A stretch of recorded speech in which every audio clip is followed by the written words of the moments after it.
Poľnohospodársky rok 2025 sa hodnotil príjemnejšie ako mnoho predošlých. V lepšej nálade mohli byť hlavne pestovatelia tradičných krmných plodín, kde sa pri niektorých objavovali rekordné hektárové výnosy. Zopár zaujímavých čísel vyprodukovala aj živočíšna výroba, no v globále počty oficiálne chovaných zvierat klesajú. Rok 2025 bol z hľadiska rastlinnej výroby veľmi úspešný. My sme naozaj boli dobrí v pestovaní obilovín, ale ani akademikovi Špaldoňovi by sa ani neprisnilo, áno, že raz jačmeň ozimný nasype 11,5 tony z hektára. Je to absolútne. Vtedy už keď bolo 5 tón, tak to bolo, že super, áno, a teraz sme tu. Kukurica 15 tón. Taký menší paradox priniesli údaje o výnosoch cukrovej repy, ktorá sa v minulosti mohla pochváliť uzavretou vertikálou, čiže schopnosťou dopestovať, spracovať a predať všetko v domácom prostredí. Dnes však pri vysokých výnosoch cez 15 tón z hektára musíme konštatovať, že spracovateľské kapacity sa scvrkli na minimum. Áno, no to sme, bohužiaľ sa to v Lani spojilo, že dobrá úroda a jeden cukrovar teda v tomto roku odišiel z nášho trhu, no tak zostáva veriť, že ten druhý bude mať kapacity na to, aby začal makať, lebo to by bola škoda. Hej? Bola by škoda, keby sme tento segment opustili, ktorý má tradíciu a v ktorom sme dobrí. Pri hodnotení pestovateľskej produkcie sa v sále Chateau Apony v Oponiciach veľmi často objavovala jedna spoločnosť, poľnohospodárske družstvo Gama Pavlovce nad Uhom.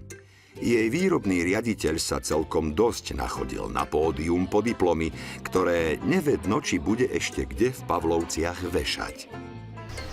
Ešte sa tam nejaké miesto na stene nájde a dúfam, že na budúci rok, aj keď nás čaká veľmi ťažký rok, alebo ten rok sa ukazuje ako veľmi ťažký, že niečo pribudne. Keď nie, skúsime to opäť o rok, snáď to bude lepšie a jasne, ešte sa tam nejaké miesto nájde. Farmári z východu republiky, konkrétne z okresu Michalovce, vlaňajší rok hodnotia veľmi pozitívne a už pri zbere vedeli, že po minulých skúsenostiach môžu skončiť celkom vysoko. Bol veľmi pozitívny. My sme v podstate polámali každý možný rekord takmer u nás, aký bol. Bol to veľmi úspešný rok, sme za ňo vďační, veľmi nám pomôže aj v tomto roku. Výrobný riaditeľ poľnohospodárskeho družstva Gama dobre vie, o čom hovorí, pretože tohtoročné sucho bolo témou asi všetkých debát medzi farmármi v Oponiciach. Niekde totiž zvieratá ešte stále držia na maštaliach, lebo pasienky sú suché a riedke. Skoro polovicu živých zvierat u nás tvorí hovädzí dobytok. V jeho mäsovej forme sa najviac darí limuzínam na východe Slovenska, presnejšie v Bardejovskom regióne. Mliekovým plemenám zase dominujú holštínky. Najvyššiu produkciu mlieka za laktáciu dosiahli v poľnohospodárskom družstve Hlohovec, a to 13 216 kg. Rekordéri z minulých rokov pri produkcii na hranici 13 000 kg obsadili až 4. miesto. Jedno prvenstvo si ale zemedar Poprad aj tak odniesol, a to za najlepšiu trávnu siláž. Veľmi zaujímavé údaje odzneli pri vyhodnocovaní chovateľov slovenského strakatého dobytka, ktorým jednoznačne kráľuje poľnohospodárske družstvo Žiarec Tvrdošín. Svojou produkciou mlieka by sa nestratili ani medzi holštínkami. Ich produkcia za laktáciu je úctyhodných 10 795 kg.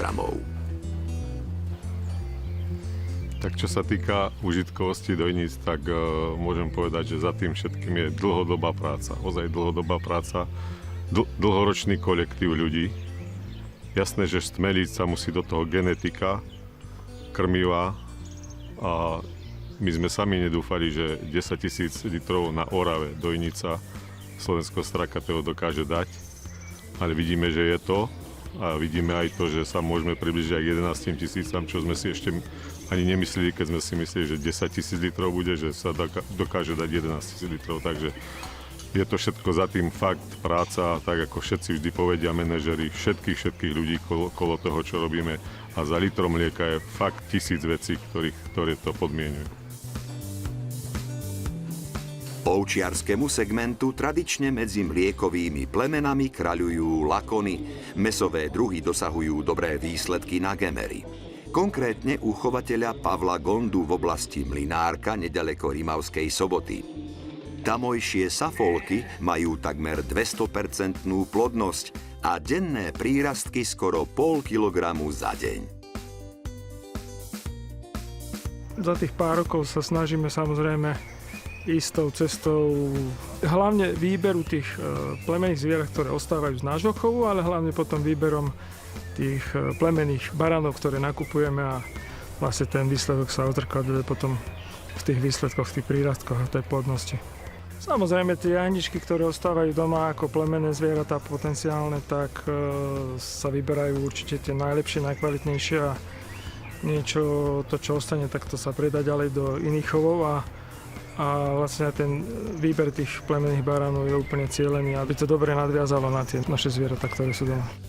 Súčasťou oceňovania výnimočných chovov a polí je aj kategória manažérov. Tým sa podľa hlasovania čitateľov Agromagazínu stal dlhoročný poľnohospodár zo stredného Slovenska Juraj Petruš, ktorý je profesne gazdovaniu verný už vyše 42 rokov. No, musím povedať, že v prvom rade je to ocenenie tých kolektívov, ktoré som robil. To je jedno, či to bolo na jednom alebo na druhom podniku, kde bol samostatný manažér. To je jedno, či to bude predseda, agronom, nedokáže nič a nedokáže, ak nevsiahne za sebou, za svojou myšlienkou ľudí. Čiže ja si myslím, že to je ocenenie v prvom rade kolektívov, ktorých som pracoval. Záver oceňovania bol tak trochu slávnostno-nostalgický. Organizátorská redakcia si totiž pripomína 30. výročie svojho založenia a tak sa symbolický darček a silný potlesk ušiel aj jej majiteľom.